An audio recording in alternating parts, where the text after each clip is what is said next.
Tim asuhan Nil Maizar kembali melakukan latihan di Stadion Atletik Dalam dengan menu pematangan taktikal strategi bagaimana cara membangun serangan dari bek hingga ke depan untuk menghasilkan kemenangan tim.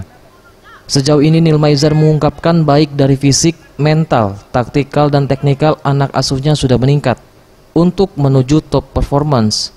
Namun masih disayangkan, Nil Maizar mengungkapkan masih kekurangan pemain untuk bisa menerapkan latihan dan permainan yang diberikan.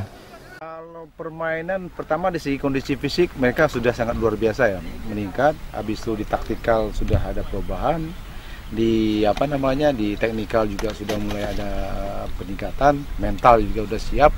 Ya tinggal kita ada beberapa bentuk latihan, bentuk permainan yang harus kita berikan kepada pemain sehingga dia meningkat ke top performance.